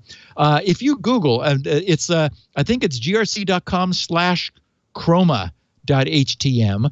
It's not linked to the website. It's not in the menu, but you can see some sample pictures of what Chromosome does. Anyway, the point is, I sent him all the Chromosome files in my reply email. So that he could bring it up and play with it. I think I provided 400 screensavers, and our customers provided an additional 500. Wow. So you were able to you're able to just design. It was a screensaver construction set. And back on machines, as I said, that just couldn't do anything, this thing animated the entire screen. So that's hysterical. Very fun. It's an orphan page now. Oh. Yep. Oh, and I have just been handed, I didn't realize, but I've just been handed the GE manual for the turbo encabulator because this is HBK 8359, in case anybody wants to get it, from December 31st, 1962. Function, operation, technical features, ratings, the whole thing is here. I guess this was owned by Roger L. Pomerenke, and you could see, in fact, all of the to measure inverse reactive current and unilateral phase detractors with display of percent realization is the purpose, of course. Why does that sound familiar? You can get some accessories, 8 ounces, 5% tetrahydrohexamine with 0.001 halogen tracer solution, or the interelectrode diffusion integrator. All of these can be added to your device. If you haven't run out of money after the $750 million, and they even have reference texts to, Zeitschrift für Physik der Sehr-Vollwandunge and other esteemed journals. So this I'll pass this along to you because very nice. This is a historic document for the turbo encabulator, and man, I just think it's great that we have this. I didn't realize. Alex Gumpel brought it over because in case we have the manual, in case we need to use Well, if your turbo encabulator ever goes wonky on you. The worst, right. And it is vital to the operation, of course. Speaking of vital to the operation, we want to thank our sponsor, one last sponsor, before we get to the meat of the show. Boll & Branch, a good night's sleep. You were even talking about the other night. A good night's sleep is absolutely vital to health, and Boll & Branch is a big part of that with the most comfortable sheets in the world. Amazing sheets crafted from 100% organic cotton. I slept on them last night. That means Boll & Branch sheets not only feel incredible, they look good. They're soft. And that's when they come out of the box, they're soft, and they get softer over time. They don't sell in department stores, so you don't pay the big department store markup. They sell directly online. It's about half the price for twice the quality. And what a great gift this would make for a wedding or, you know, a couple setting up house. Or they come wrapped in this beautiful box with satin ribbons. In fact, when I got our sheets, I said, what, is this a gift from somebody? And I realized, oh, no, these are the Boll & Branch sheets. Soft enough that 3 former U.S. presidents, countless celebrities sleep on Boll & Branch bedding. Thousands of 5-star reviews. Just look at them and you'll see. Boll & Branch wants you to know that they want your family to feel good about your sheets inside and out. So these are ethically made from sourced cotton sourced from sustainable and ethical farms, and you know, fair trade, and every aspect of their company is geared toward making the world a better place. And by the way, you will love these sheets. 30 nights to try them. See for yourself. If you're not impressed, return them for a full refund. Don't worry about, you know, trying to find great sheets at the department store. Just go to Boll, B-O-L-L, and branch.com, bollandbranch.com. And this, I think, no, we didn't get the Southern Charm. What did we get? Oh, we got this, the Pleated Collection. I love these. They have a nice little stitching on there. They're just so comfortable. Bollandbranch.com. And by the way, you'll get $50 off your first set of sheets and free shipping if you use the promo code SecurityNow. They have crib sheets. This would be oh, what a nice baby gift. A very thoughtful baby gift. Shams, blankets, and throws. Get them started young. Get them, yeah, spoil that kid. Michael sleeps on Boll & Branch. He's never going to be happy again. That's all right. We'll keep them supplies. They're affordable enough. It's really great. Bollandbranch.com, $50 off your first set of sheets and free shipping when you use the promo code SecurityNow. Okay, and we thank Boll & Branch, of course, for making it possible to bring Steve in via the Skypeosaurus for his weekly dose of paranoia and reassurance. It's in equal measures. Absolutely. I did buy the Kindle version of, because it was $5.68 of that Frontier series. It was cheap. It was like $5. That's for the first 3 books, I think. Yeah, I know. I didn't get all 18. 1 through 3. I'm going to give them 3 volumes. Well, see what you think. I've read only a few pages because I had other stuff to read for the shows and stuff, but I really I was kind of pleasantly surprised. I really enjoyed it. So I think I will like it. Yeah. Good. Can't wait. And for what it's worth, the author clearly has this planned out. I read his whole backstory because I'm just curious where he came from. Yeah. And he like wrote something a while ago. He used to run a PC repair shop, so I was wondering. I wonder if he knows about SpinRite. Wouldn't be surprised. Of course he does. Yeah. You should write to him. He's in. Where is he? He's in the Bay Area, I think, for some reason. Yeah, Rick Brown. Yeah. I think you're right. I think he's in the area somewhere. So closing the loop with our listeners, a couple fun, or a little collection of fun things. Andy Pastuzak said, I really like your idea of capturing and keeping 2-factor authentication setup QR codes. But the problem is I have had 2-factor authentication in a few places for years. Is there any way to get those QR codes again? And the answer is I've not found any. No one will normally give them to you. Most authentication apps don't export them, which I think is good. You want them not to volunteer them because that subjects them to being captured. So I responded to him, and I'll share my response. I said, Andy, I had the same problem. Since I had already established several accounts with Google Auth, which won't export, and I said, for which I'm glad for security's sake. Fortunately, every service I've encountered so far will allow you to change your TOTP, your time-based one-time password secret. So I just logged in one last time with the original code, asked the site for a new one, and then printed that new one out on paper for all future needs on all devices. So I've had a lot of feedback from people who like that idea, who are beginning to build up their collection of printed out 2-factor QR codes. And so if anyone else has had this problem, you're normally able just to tell a site where you already have an account established, I want to change mine. Yeah. And they'll go, okay, here's a new one. Yeah. And so that's the one you then capture. It makes the old one no good. So obviously, correct. Yeah. So you have to change. See, the problem is if you've done it already in a few things, and then you want a new one for a new phone, you got to go back and change them all. Your authenticator's broken everywhere else because you need. But that's okay. What I do is I get a screen cap and put them, as I mentioned before, put them in LastPass, so they're secure and they're there, right? And I just take a picture of it with the phone. Right. Yeah. Okay, so we have LastPass, by the way, will give you your QR code again. Oh, will it? Enough, yes. Oh, interesting. I'd show you mine, but no. We have some early results from our listeners' fingerprint tests. Paul Dawson said, "Hi, Steve. After listening to SN 608, that's last week, and your article about smartphone fingerprint sensors, I decided to put mine to the test. I have an iPhone 6 with iOS 10.3.1, the latest. I've taught my phone 2 fingerprints, well, both thumbs, actually.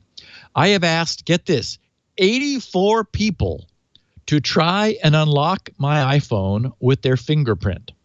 I'm glad to report that not one of them managed to achieve this. Well, that's good. Since my iPhone locks out the fingerprint detector after a few failed attempts, I even used my passcode to allow people several additional attempts at gaining access. From my findings, I think I am happy that the fingerprint system is secure enough for me. Best regards, Paul Dawson, Lincolnshire. Paul Dawson, Lincolnshire, UK. P.S. Love the show." Andy Norman said, surely our own prints from other fingers are likely a closer match than a random finger. Have not managed to unlock iPhone with my other fingers. And I don't have an opinion one way or the other about whether one's other fingers tend to track your, the other ones. I don't know anything about that. Terry E. Schneider Jr. said, I have an iPad Air 2 and secure it with my thumbprint. I discovered to my chagrin that my 3-year-old son is able to unlock my iPad with his thumb. The first time I saw it happen, I was using the feature that locks an app to be the only app he is allowed to use. Next thing I knew, he was out of the app. I just thought the app crashed. The next thing I knew, he was able to unlock my iPad without my fingerprint, and I watched him never try to type in my passkey. After hearing the latest Security Now episode, it finally all makes sense.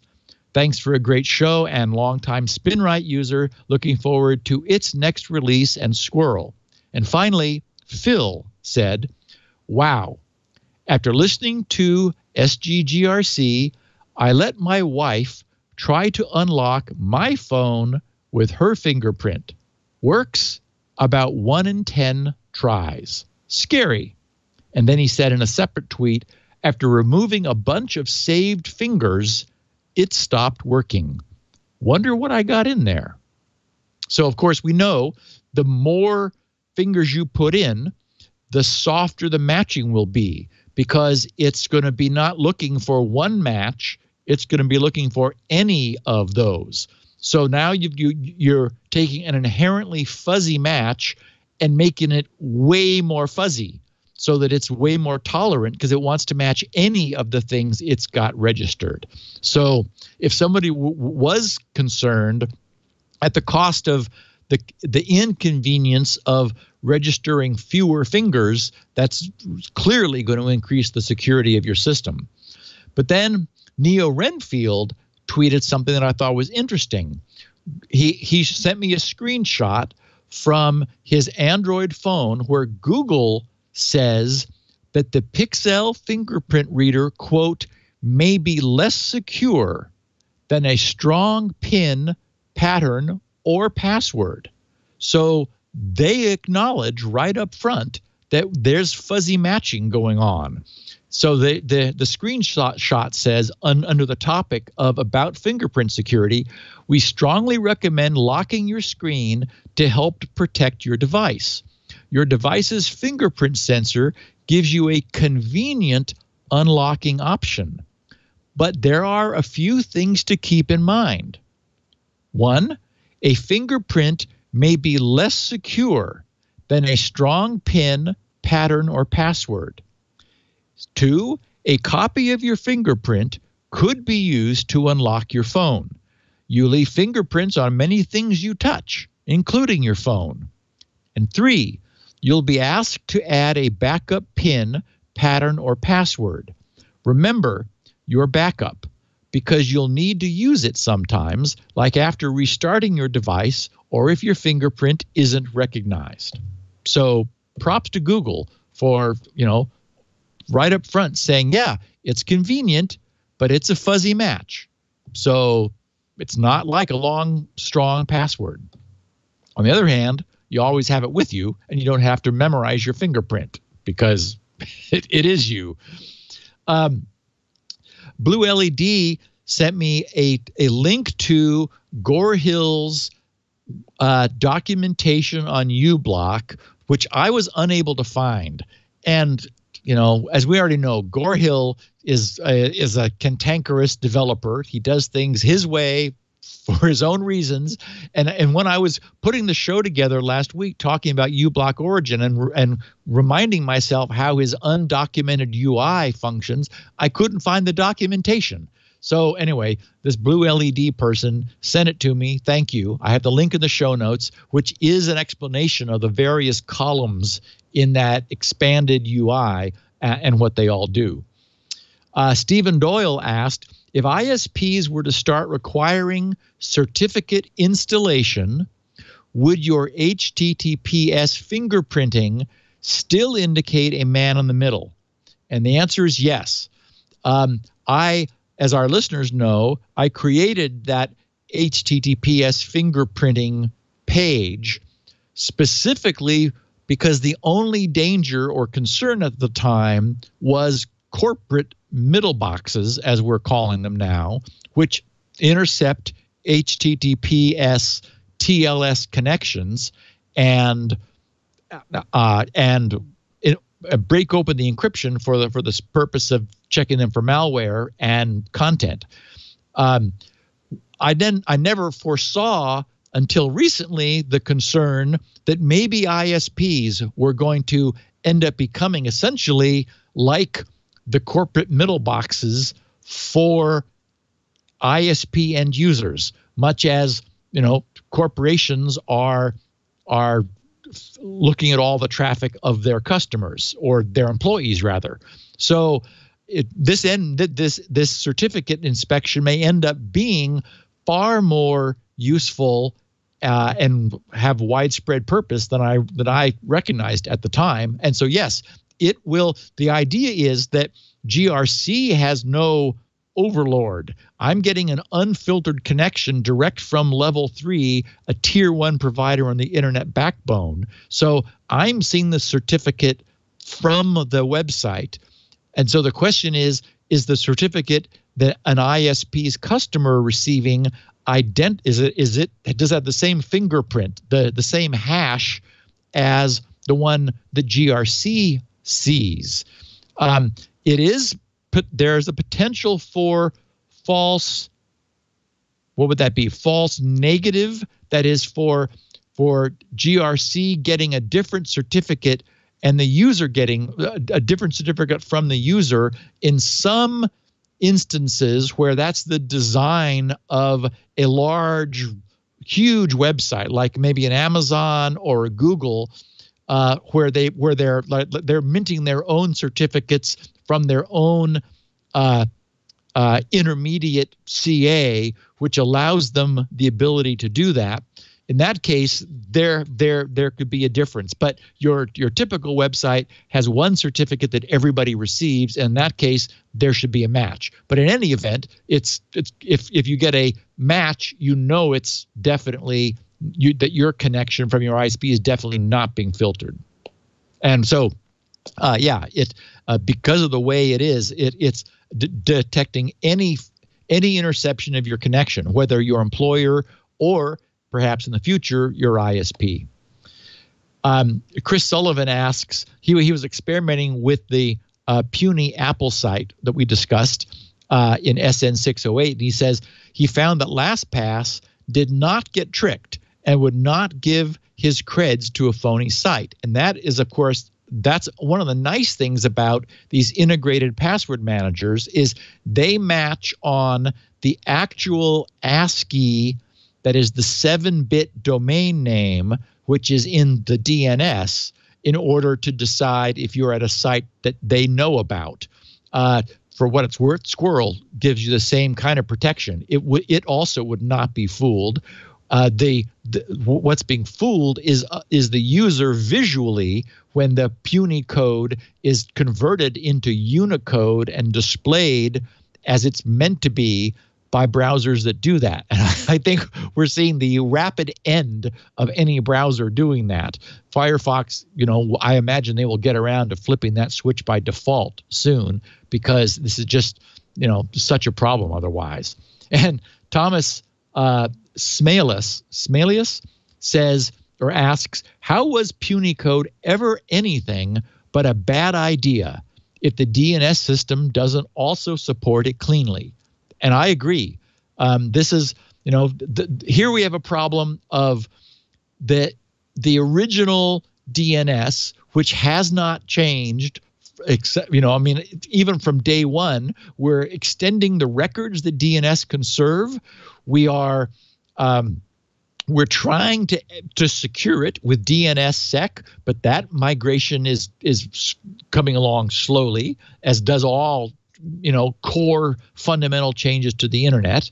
And the problem is it was designed in the US by people, on Unix systems, on mini computers, PDP-11s with 7-bit code. So the original RFCs are 7-bit ASCII.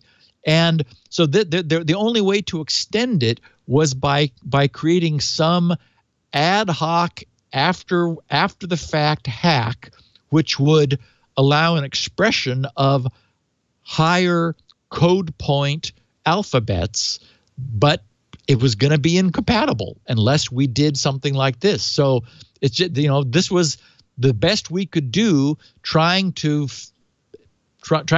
layer something on top of a system that was never designed to have it. And I don't disagree that it was ever not a bad idea. It's unfortunate that this can be abused and that hackers are going to take advantage of it. I think that just means that browsers are going to lose the ability to show people, large character set domain names. Maybe they'll show them both, side by side or something. I don't know. Or maybe if the visual display doesn't match the domain, do it in a different color or something. Who knows?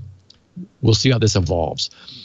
Two last ones. Martin Badkey says of the keypad, which was our picture of the week last week, where the 1, 2, 3, and 4 was, the print, the ink was completely rubbed off. He said the garage entry keypad could have repeated digits. Number of codes possible then would be 4 to the 4th. Still sad. He said, I've seen similar for cache safes. And I would counter that if the keypad had 1 digit repeated, which would be 4 to the 4th, then only 1 button would have the ink rubbed off of it. So, the picture showed 4 buttons rubbed off. And we know from, those typical keypads, they tend to be a pin of 3 or 4 digits. So it does look to me more like it was 24 combinations rather than 4 to the 4th. And what would that would be 256. It was 4 to the 4th. Nah, I think it's probably 24. And then finally, P. Hoffman said, possible mitigation for ISP snooping. Open VPN server in Amazon's EC2. That's their Elastic Cloud or Elastic Computing Cloud service. He says less than $1 a day. Easy to change the IP address at will. Your thoughts? Thanks. And that's not the first time I've heard that suggested, and I think that makes a lot of sense. It will, in fact, I imagine that's really worth exploring. You have the advantage then of not being tied to a VPN provider whose business is VPN, where you inherently have a high density concentration of potentially interesting to authorities traffic emerging from a single location, that the VPN endpoint.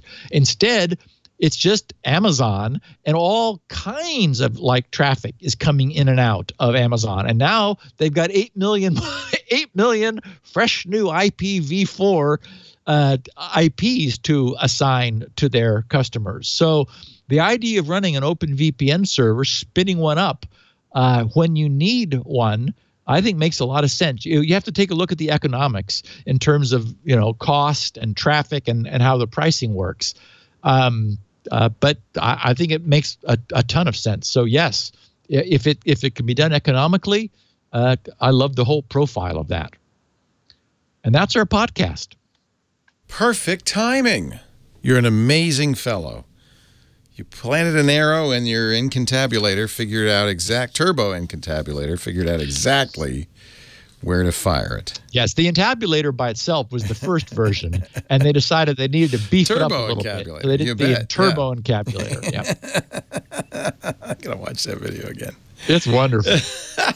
You'll find Steve at grc.com. That's his home. He has lots of great stuff there, including SpinRite, his bread and butter. Got to have bread and butter if you got a home. All you got to do is go to grc.com and go to SpinRite and buy it. And that way, if you've got a hard drive, you can maintain it. You can recover it if you need to. Awesome product. You'll also find the podcast there, audio and transcripts, and lots of other wonderful freebies. You can ask him questions at grc.com/feedback for the show. You can also tweet him at SGGRC is his Twitter. He even takes direct messages if you've got a tip. He likes tips. You can go to our website, twit.tv/SN, for video as well as audio versions of the show. And, of course, everywhere you get your podcasts, you could subscribe. And we would love it if you would subscribe, because that kind of evens out the download numbers for us, makes it easy for us to keep track of who's listening, how many, and all of that. We do the show, if you'd like to watch live, pretty much always it's always on Wednesday, pretty much always at 1:30, although that may vary. Sometimes we're held up by previous shows, so that's a rough estimate. It's not a train station. 1:30 Pacific, 4:30 Eastern, 20:30 UTC. Stop by on Tuesdays, not Wednesdays. See, I said it wrong already. Tuesdays, and join us for the conversation. The chat room is irc.twit.tv, and you're always welcome in there too. Meanwhile, we're going to let Steve go and get ready for Tech News Today. Thank you, Steve. Thank you, my friend. See you next week. Bye-bye. Bye. Security.